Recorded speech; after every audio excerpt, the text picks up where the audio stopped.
আবহাওয়ার খবর জানতে সরাসরি চলে যাচ্ছি সহকর্মী শাহানুর সরকারের কাছে। শাহানুর, আজকের আবহাওয়া নিয়ে আপনার কাছে কি তথ্য আছে, আমাদের বিস্তারিত জানান। নায়াসিনামাইড ও স্যালিসাইলিক সমৃদ্ধ লিলি ফেস ওয়াশ যা ফেসের ডেড স্কিন সেল দূর করে দেয় দ্বিগুণ ফাস্টার ব্রাইটেনিং। ধন্যবাদ সুমন আপনাকে। দর্শক, এই মুহূর্তে আজকের আবহাওয়ার সর্বশেষ খবর জানাবো আপনাদেরকে। আজ ৮ ফেব্রুয়ারি ২০২৬। মৌসুমী স্বাভাবিক লঘুচাপটি বর্তমানে দক্ষিণ বঙ্গোপসাগরে অবস্থান করছে। এর একটি বর্ধিতাংশ উত্তর পূর্ব বঙ্গোপসাগর পর্যন্ত বিস্তৃত রয়েছে। উপমহাদেশে উচ্চচাপ বলয়ের বর্ধিতাংশ বর্তমানে পশ্চিমবঙ্গ ও তৎসংলগ্ন এলাকায় অবস্থান করছে। আবহাওয়া অধিদপ্তরের তথ্য অনুযায়ী আগামী ২৪ ঘন্টায় সারা দেশে আংশিক মেঘলা আকাশ সহ আবহাওয়া প্রধানত শুষ্ক থাকতে পারে।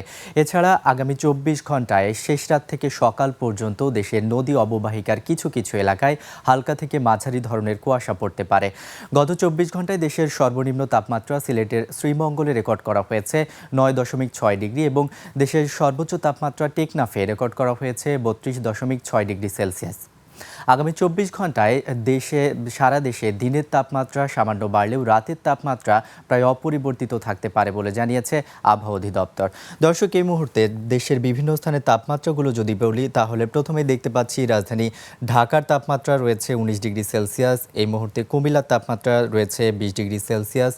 চট্টগ্রামের গড় তাপমাত্রা রয়েছে ১৯ ডিগ্রি সেলসিয়াস। বরিশালের তাপমাত্রা দেখতে পাচ্ছি ১৯ ডিগ্রি সেলসিয়াস রয়েছে। আজ সকালে ঢাকায় বাতাসের আপেক্ষিক আর্দ্রতা রেকর্ড করা হয়েছে শতকরা ৬৭%। আজ ঢাকায় সূর্যোদয় হয়েছে ৬টা ৩৬ এবং আজ ঢাকায় সূর্যাস্ত হবে ৫টা ৪৯।